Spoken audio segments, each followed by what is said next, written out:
Yo, Sorare world, how you guys doing? It's me, Johnny. I am having a slow day today, which means I am capable of going in and showcasing guys a few things that have happened and talk about one thing specifically that I'm experiencing now. And as you guys know, my gallery is called Learning Through Failure, so this is the perfect moment.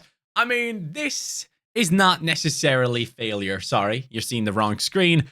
I am currently, as we speak, second in Champion Europe Rare. Now, let's not get too far ahead of ourselves. 65% of the games have been completed, but Sorare data is actually predicting me to finish second. And I do have 473 points, which is nuts.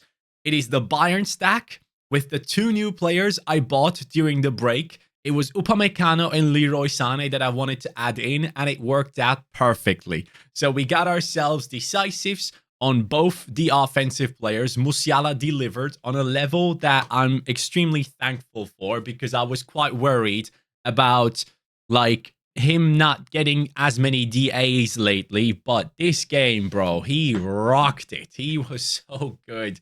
It was such a joy to see him play.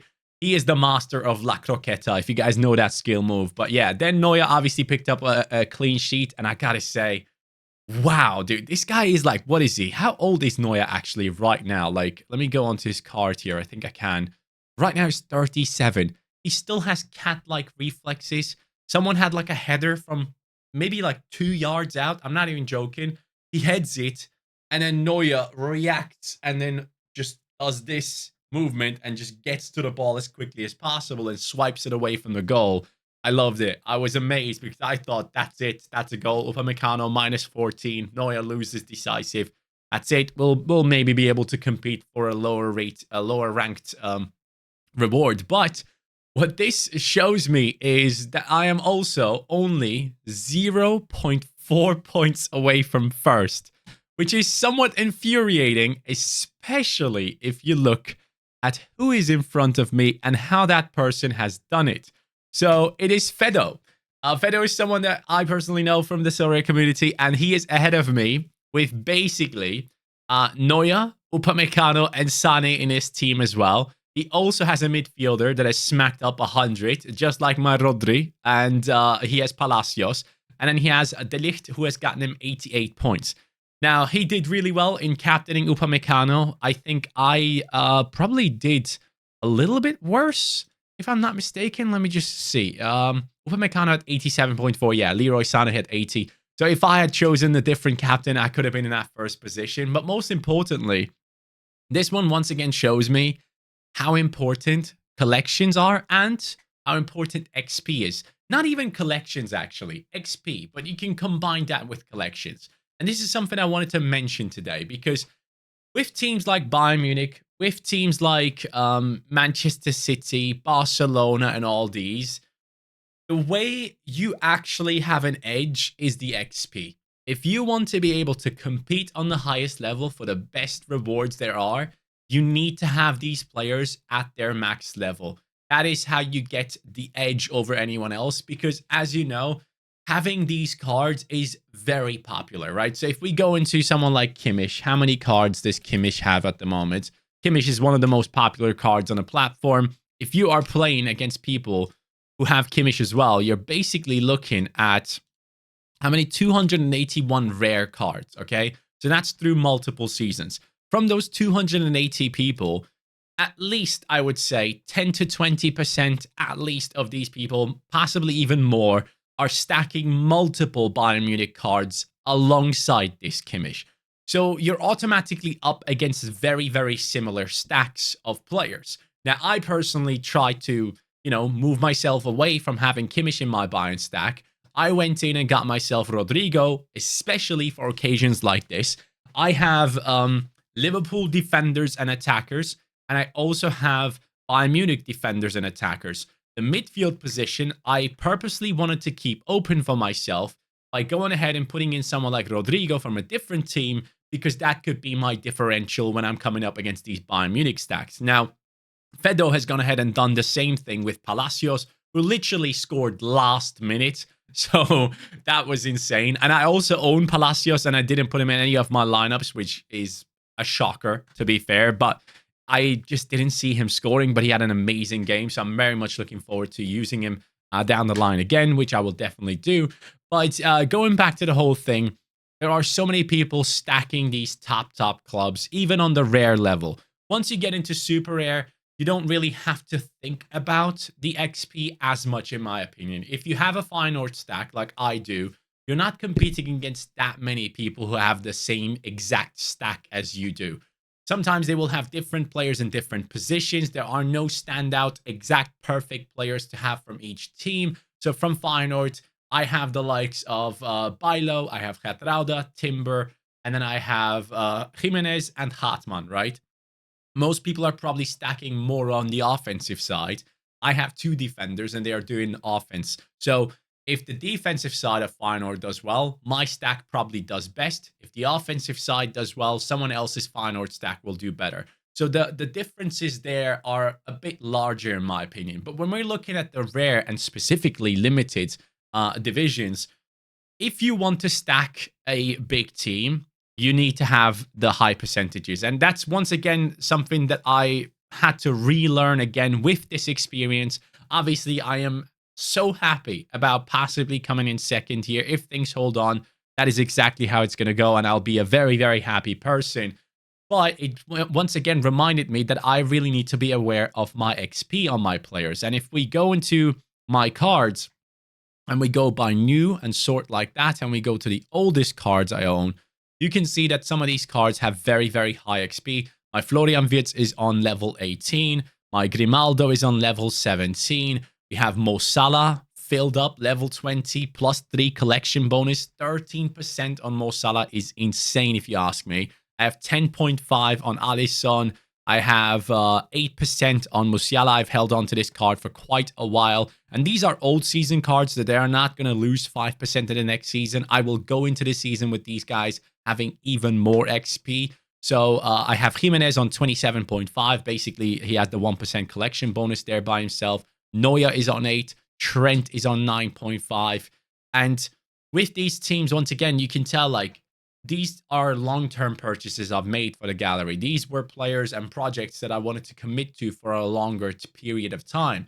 And if you guys want to do the same, you want to buy into the best, technically the best teams in world football, I would highly suggest spend a little more and get the high XP cards, or get the collection if you have that type of money. Because if you want to go ahead and get that first place and not fail getting that first place and just having that 0.4 difference, it is going to be worth it. Because if we look at the price pool right now for the Champion Europe Rare, you'll see that there are 2 stars being given out. Now, historically speaking, from what I've seen, I've looked into rewards of the past game weeks. I've done this multiple times in the past. You can see that the top star in Champion Europe Rare doesn't necessarily tend to be the one all the way at the top. Sometimes it happens, but most of the time it really doesn't. And then you have the Champion Europe Rare Pro getting the top card paid out. So let's say the top 3 belongs to Champion Europe Rare Pro. And then the other person will probably get someone like Kimmich, Trent, Rodrigo, Saka, something like that. But as you go down the list and you go down to the bottom, this is technically what I would end up if I hold on to the second position. We'll see what happens. You see a bunch of goalkeepers. Oblak, Kanaseki, Ter Stegen, Manuel Neuer, Di Gregorio, Mamardashvili. Don't get me wrong. Neuer, Ter Stegen, Oblak. I love these. Di Gregorio is a beast as well. Mamardashvili is a good prospect to have. But I do believe Kanaseki is not necessarily a starter forever. I think the goalkeeper got injured, hence why he plays. If he does go ahead and continue playing, that'd be amazing because I loved him at Cremonese. And Di Gregorio is a beast too. Like, this guy is doing some insane work at Monza. But looking at these cards, there is no one I would really like to keep. So I'm already looking to move on whoever I'm winning, because as you guys might have seen from the stream, I am wanting to bring in a Champion Europe Super Rare forward. Ideally, someone that has really good AA and has the capability of taking set pieces and all that good stuff. And those guys cost a lot of money. So to be able to do that, I need to consistently finish in these types of areas. So I'm very happy that I might be getting one of these players. If I get anyone above this, I'd be heavily surprised. In terms of like keepers, I'd keep. Maignan is one, but Maignan is all the way up here, I assume. Where is he? Mike Maignan is like all the way up. So I don't necessarily need, I'm not going to be getting him. Emiliano Martinez, if I would win him, I would probably keep him. Same with Gregor Kobel. That would be amazing because I do have the Dortmund players. So technically speaking, with the money that I'm getting from finishing second, if I do, and the card, I probably could put that on top and get myself a Gregor Kobel. Maybe something to think about moving forward. That could be quite nice because Kobel is a beast too. I really like his goalkeeping ability. I do think Bayern Munich probably picks him up after Neuer is done. That's just my gut feeling, but the guy's a monster. I really like the way he plays, and I wouldn't mind having more Dortmund cards. So enough talk about that.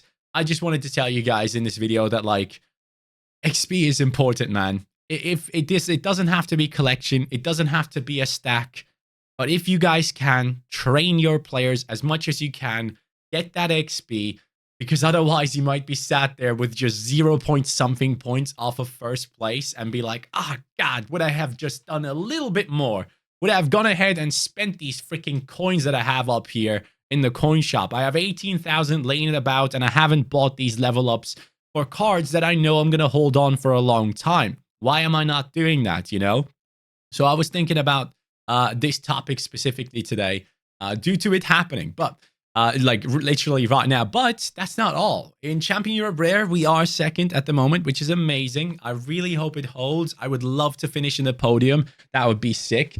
Because even if you look at the pool in the tier 1 range at the top, it does have some decent players in there. But I still have the Champion Europe Super Rare team to play. Julian Brandt scored yesterday. Apart from that, had a horrific game. So in the stream, we decided to go with Aleix Garcia. Hopefully, that will actually pay off. Aleix Garcia, if he was to score 100, it would get me like 149 points because I have decent XP on him. Daily Blind is here to support us alongside Tsigankov, so I cannot wait about what's going to happen. But let's go and see if Girona posted their lineup.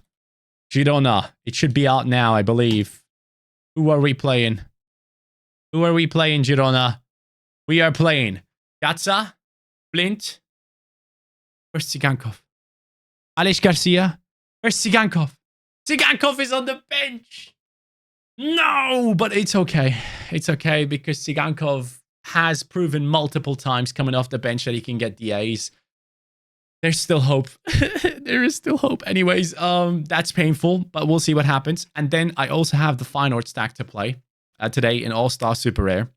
So we still have so much to play for. And in All-Star Rare, things have gone quite well.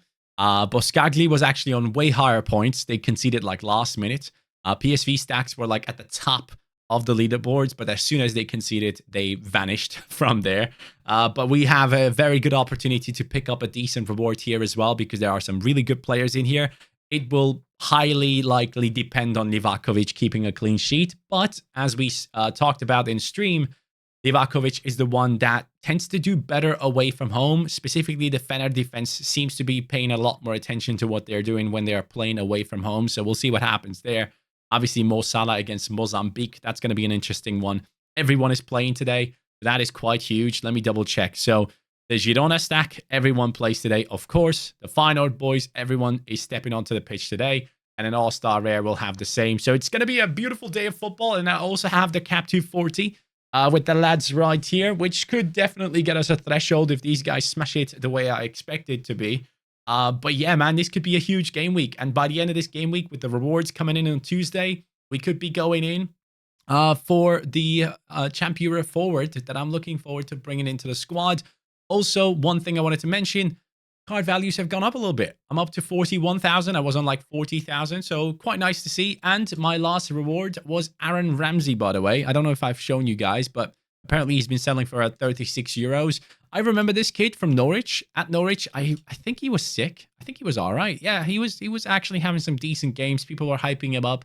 He's still a youngster, so might be worth holding on to. This is the type of player that then in the next season in the championship gets loads of play time. So we'll see how that goes. I think he might have been injured for a prolonged time. Yeah, he does have a lot of DMPs in here where he didn't play for Middlesbrough. So things haven't gone too well for him. And then he joins Burnley. And yeah, he is a talented boy, a very talented boy. So might be one to hold on to, but also someone that I could sell on later on if I do need the ETH to go ahead and bring in a player I want. But things are looking good.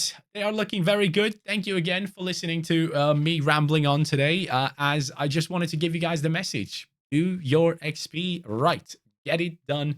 Get the high XP players if you can. Get the new season players with high XP if you can. That's the best thing you can do. But technically speaking, throughout the season, always pay attention to how much XP you have. Do your academy lineups as much as you possibly can, because it is going to be important down the line.